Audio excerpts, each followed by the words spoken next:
right, welcome to our latest episode of Offseason Grades. I'm Jeff Goodman here with Matt McCall, and we're going to break down the Auburn Tigers today. And Bruce Pearl's Auburn Tigers, who have had a little bit of a drought in the NCAA tournament lately. They haven't gone quite as far as they probably would like since going to the Final Four back in 2019. But they have gone to the tournament 3 straight years. And I like this team better, and here's why. I think they finally have a point guard. I don't think they've had one for a few years. They've had chuckers at that spot. And now JP Pegues comes over from Furman and gives them more of a traditional point guard that Bruce Pearl can put the ball in his hands and not have to profusely sweat like he's had to do watching some of these point guards over the last couple of years. And Johnny's back. Okay? Yeah. Johnny's back. My fellow Floridian. How did this guy not end up in a Florida Gator uniform? He's a Florida kid. He's from Plant City. Johnny is back. So let's start there with Johnny. All SEC. Got to think he's going to be in the running for preseason player of the year, possibly, yeah. Jeff. I would think he's going to be there. But JP Pegues, when you look at Bruce Pearl's best teams that he's ever coached, and I would even go back to like Tennessee and Kyle Lofton, in Lofton, right? I almost said Kyle Lofton from St. Bonaventure, but in Lofton. He's always had like this dynamic scoring point guard that the ball could be in his hands and he can initiate offense, get his team into offense, set guys up, but also when the game's on the line and you need a bucket, he can go get a bucket. And that's what Pegues can do. Averaged almost 20 points per game for Bob Ritchie over at Furman. Played in the NCAA tournament. I mean, this was a big-time transfer for Auburn.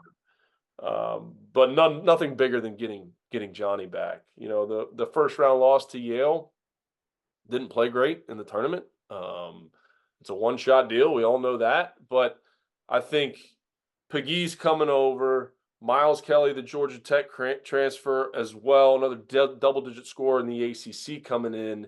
They addressed some needs there, and then just getting Johnny back was huge.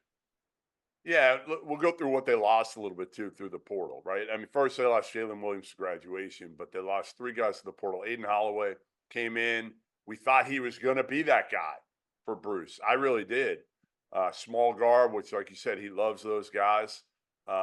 Didn't play great, didn't shoot it great last year. Transfers across the state to the rival in Alabama. Trey Donaldson goes to Michigan, and Katie Johnson, veteran, he transfers out of the program as well.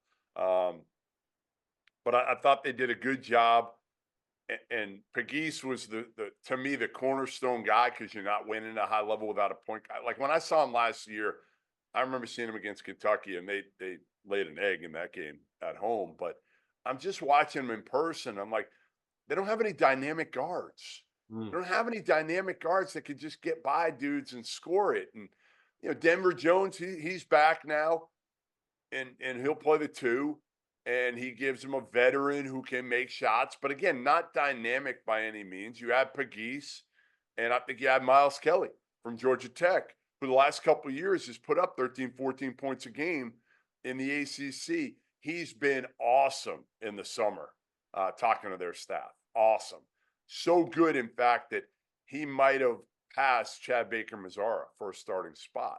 So it's going to be very interesting to see, you know, how that position unfolds. But, you know, backcourt's better with Pegues to me.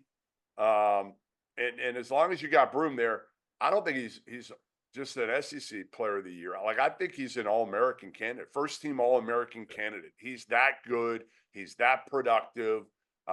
He's that experienced. So when you start with a big like Broome, and then you've got a point guard like Pegues that are veterans, like I'm good there, and they've got enough at the wing spots that I think, again, and Bruce will rotate in a bunch of guys as well. I kind of wish they had a more dynamic 2-guard than Denver Jones. I think he's solid. I would love to see him coming off the bench. I wonder if you could play like Kelly and Baker Mazara together eventually. at the 2 and the 3. But I don't know if you can, but again, they got a lot of options. They got a lot of options.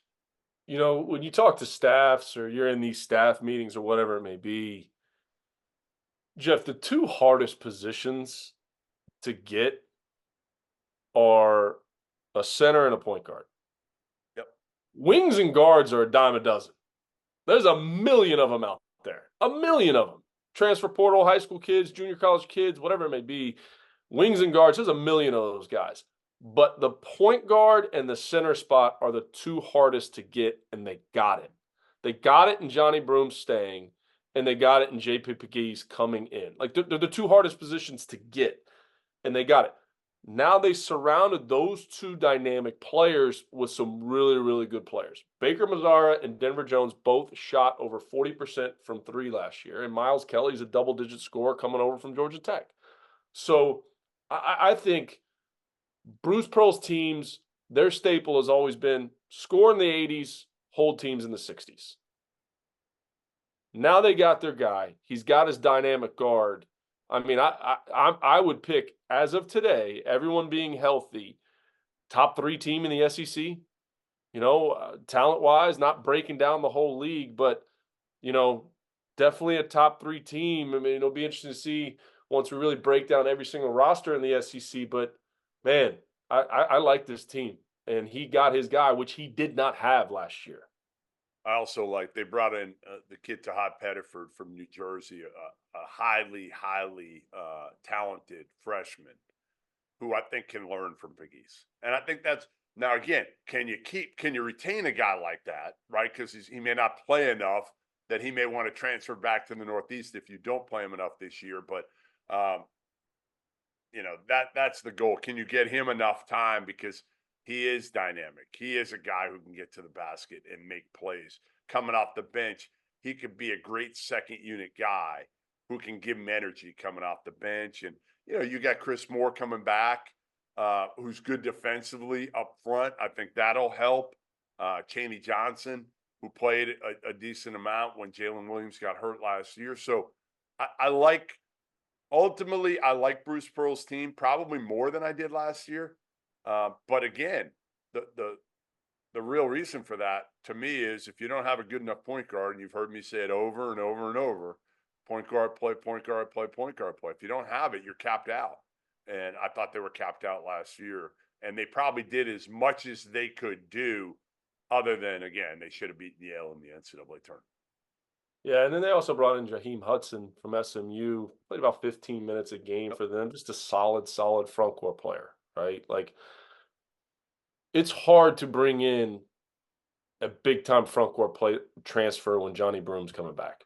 You're just not getting it. It's just not happening. Well, you know, you're trying to sell the kid, well, he'll play the 4 and you can play the 5, or vice versa. You can play the 4.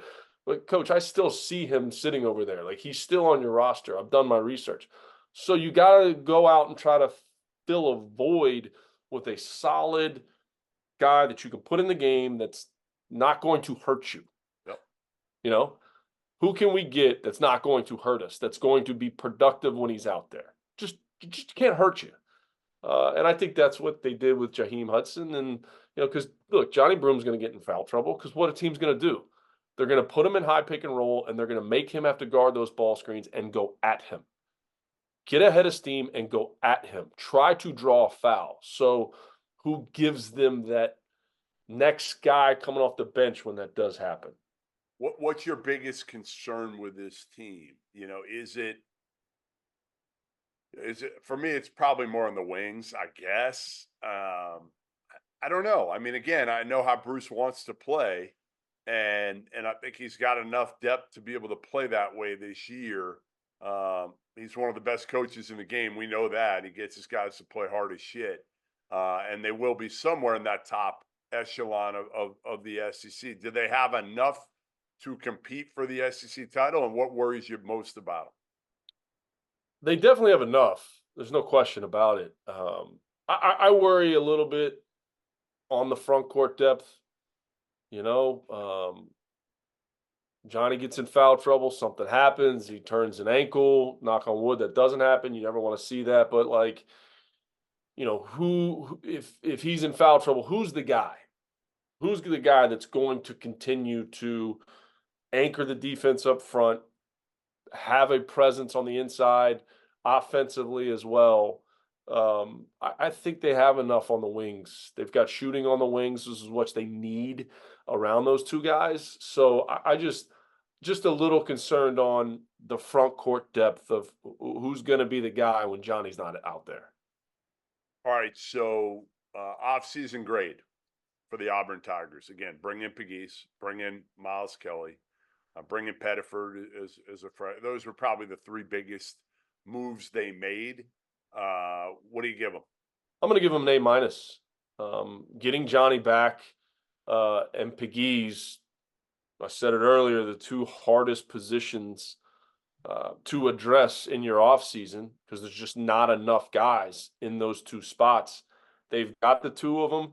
Pegues was probably one of the most sought after transfers in the country with what he did at Furman. So I like an A minus. I'm a little bit concerned about the front court depth. But when you bring in a guy like that and you get Johnny back with Bruce Pearl, it's a nice combination. I would have loved to have had you for a teacher back when I was, in school because Nice. You're an easy grader.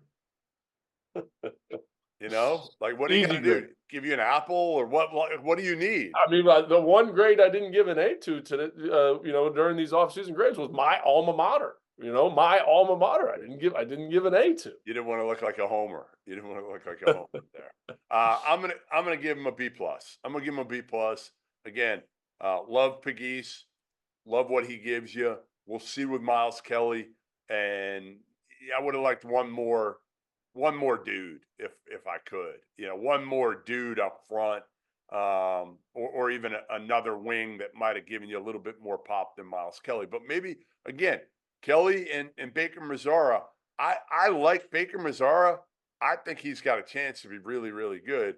He's just got to get his head on straight. That's the biggest thing with Baker Mazzara because he's a tough cover, a versatile wing. So I think he and Kelly could fight it out for that spot. And again, Denver Jones to me would have been great coming off the bench. Would have been great. Like second unit guy would have been awesome, veteran. But again, in Bruce Pearl, I trust. He's done a hell of a job there. So I'll give him a B plus. You give him the A minus.